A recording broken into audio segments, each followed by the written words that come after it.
'cause I'm taking the world, you'll see. They'll be calling me, they'll be calling me royalty.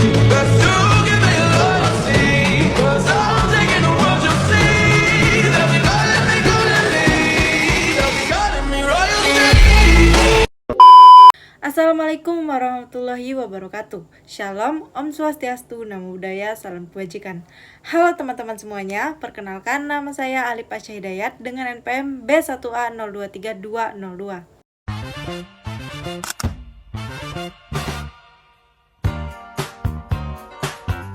Nah teman-teman, ini saya akan menjelaskan kepada teman-teman sekalian dan mengajak teman-teman sekalian untuk memahami apa sih kejahatan agresi itu dan apa saja dampaknya untuk perdamaian dunia.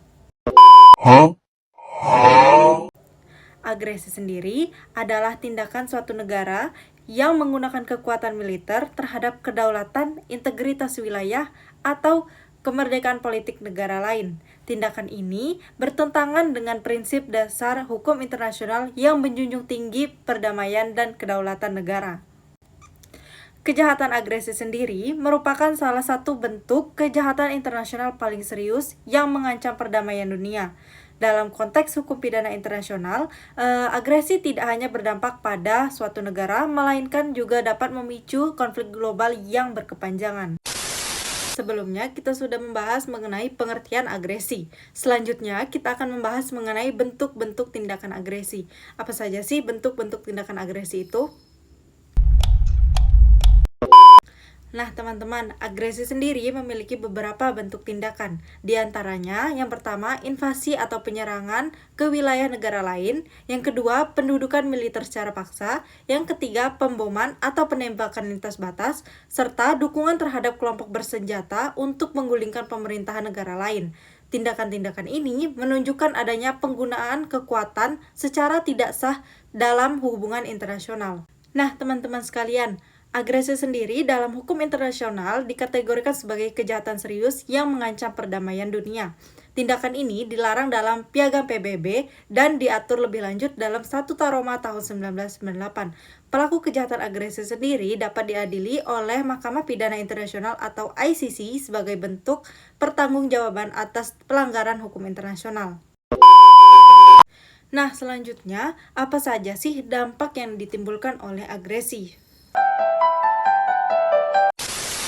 Kejahatan agresi sendiri tentunya membawa dampak yang sangat luas. Di antaranya, secara sosial, agresi dapat menimbulkan korban jiwa, trauma, serta krisis kemanusiaan. Secara politik, agresi dapat menyebabkan ketidakstabilan dan konflik berkepanjangan. Sedangkan secara ekonomi, agresi menghancurkan infrastruktur dan memperburuk kemiskinan.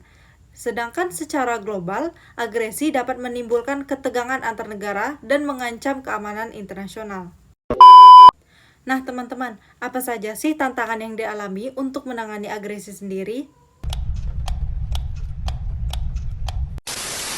Meskipun agresi sendiri telah diatur dalam hukum internasional, penanganan kejahatan agresi masih menghadapi berbagai tantangan. Di antaranya, faktor politik dan kepentingan negara sering menghambat proses hukum. Selain itu, tidak semua negara tunduk pada yurisdiksi ICC. Kesulitan dalam menangkap pelaku juga menjadi hambatan utama dalam penegakan hukum internasional. Nah teman-teman sekalian, selesai sudah pembahasan kita mengenai agresi pada video kali ini.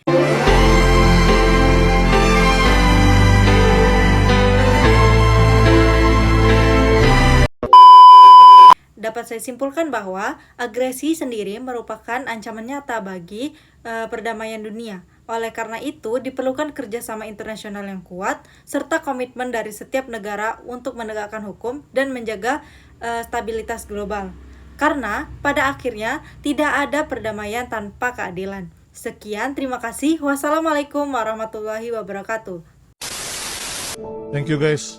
Sehat-sehat kalian dan jaga diri kalian. Dan ingat guys, kalian sudah melalui banyak rasa sakit. Kalian kuat, kalian bisa lalui lebih banyak rasa sakit itu. Karena sekali lagi guys, gue bilang ke kalian guys, Tuhan gak akan memberikan cobaan yang tidak disanggupi oleh hambanya guys. Semua yang kalian lalui itu guys sudah sejalan Tuhan. Dan Tuhan tahu kalian bisa melalui itu ya.